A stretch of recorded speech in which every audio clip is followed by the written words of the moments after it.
You checked your bank balance today and felt a pit in your stomach, but an hour later, you bought something anyway. That's not bad luck. That's not you being irresponsible. That's your brain running a program it installed years ago without ever asking your permission. Today, we're breaking down 5 real stories that reveal exactly how your brain quietly controls your money.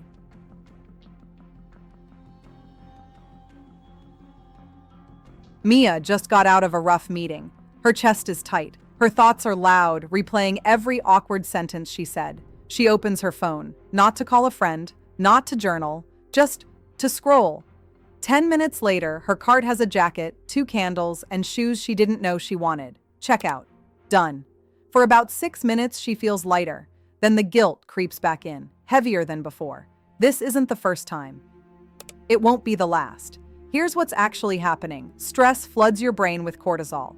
Shopping, especially the anticipation right before you click buy, triggers a dopamine spike, the same brain chemical tied to pleasure and reward. Your brain isn't looking for a jacket, it's looking for relief. The purchase is just the delivery method. Here's the twist almost nobody talks about. Dopamine spikes from anticipation, not ownership. That's why the item barely excites Maya once it actually arrives. The high already happened back at checkout, and by the time the package shows up, her brain has already moved on. How to break it? The next time an urge to buy hits out of nowhere, pause and ask one question. Am I shopping for this item, or am I shopping to feel something else? Naming the real emotion underneath. Stress, boredom, loneliness often kills the urge in under a minute, because you're no longer trying to fix a feeling with a product. Diana hasn't been to the gym in 4 months. She hates the location. Half the equipment is broken, but every month, without fail, $40 leaves her account. Why keep paying for something he doesn't even use? I've already put in so much money, it'd be a waste to quit now. That one sentence has probably cost people more money over a lifetime than almost any other belief in personal finance. Here's what's actually happening. This is the sunk cost fallacy, the tendency to keep investing in something because of what you've already spent, not because of what it's actually worth going forward. Your brain hates admitting a past decision was wrong. Cutting your losses feels like confessing a mistake out loud. So instead, it convinces you to throw good money after bad, just to protect your ego from that one uncomfortable moment of, I was wrong. The irony? The money's already gone either way. Staying doesn't undo the past spending. It just adds new spending on top of it. How to break it? Ask yourself, knowing everything I know now, would I choose this again today, starting from zero? If the honest answer is no, quitting isn't wasting money. It's the moment you finally stop the bleeding. Notice something? Neither Mia nor Diana made a dumb decision. They made a completely human one. Their brains were doing exactly what brains are wired to do. Chase relief, avoid admitting loss. The pattern only breaks once you can actually see it happening in real time. So let's keep going, because story 3 is one almost everyone under 35 will recognize instantly. Priya makes a solid income. On paper, she's doing completely fine. But every time she opens Instagram, she sees a friend's new car, another's dream vacation, someone's perfectly renovated kitchen. Without even noticing, her normal lifestyle starts to feel small. So she upgrades things she was completely happy with a month ago. Not because she needs to, but because everyone else seems to have more. 6 months later, Priya has nicer things and less savings than when she started. Here's what's actually happening. Humans evolved in small tribes where fitting in literally meant survival. Falling behind the group could mean losing protection, resources, status.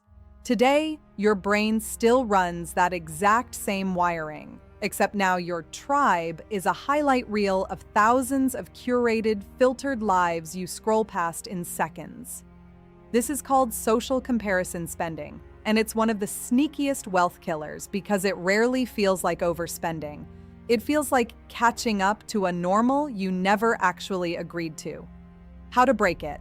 You're comparing your full, unfiltered, behind-the-scenes life to someone else's greatest hits reel. Try a strict 24-hour rule before any big, non-essential purchase.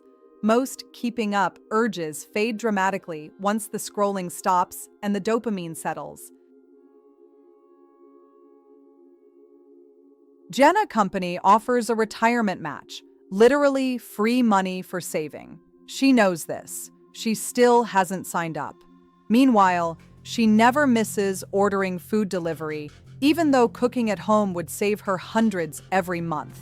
It's not that Jenna doesn't care about her future, it's that her future feels unreal, blurry, like it belongs to someone else. Here's what's actually happening. This is present bias. Your brain values an immediate, certain reward far more than a bigger reward that's delayed, even when the math clearly favors waiting. Research on this even shows people often think about their future self almost like a stranger, someone they feel very little emotional connection to, which makes it incredibly easy to shortchange that person, because in your mind, it's basically shortchanging someone else. $20 saved today feels boring, invisible, forgettable. $20 spent today feels alive, immediate, real. How to break it? Make the future feel real instead of abstract. Automate your savings and retirement contributions so you never have to consciously choose future you in the moment. Because in the moment, present you almost always wins that fight. Elena invested steadily for 2 years, doing everything right. Then the market dropped 15% in a single week. She stopped sleeping. She checked her portfolio 11 times a day. Finally, unable to take the anxiety anymore, she sold everything just to make the feeling stop. 3 months later, the market fully recovered. Elena didn't. Here's what's actually happening. This is loss aversion. And it's backed by decades of behavioral economics research showing that losing money hurts roughly twice as much, psychologically, as gaining the same amount feels good. That imbalance is exactly why your brain pushes you toward fast, emotional decisions just to escape the pain of loss, even when logic, history, and every long-term chart says, hold steady. The real tragedy in Elena's story isn't that the market dropped. Markets drop. That's normal. The tragedy is that fear, not strategy, made the final decision on her behalf. How to break it? Before reacting to any financial scare, ask yourself, am I making this decision from a plan or from panic? If the honest answer is panic, give yourself 48 hours before doing anything irreversible. Most panic decisions don't survive 48 hours of distance. 5 different people, 5 completely different mistakes, but underneath every single one, the same truth keeps showing up. Your money habits aren't a character flaw.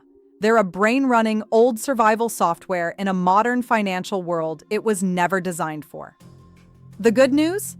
Once you can actually see the pattern, emotional spending, sunk cost, comparison, present bias, loss aversion, you gain the one thing that changes everything.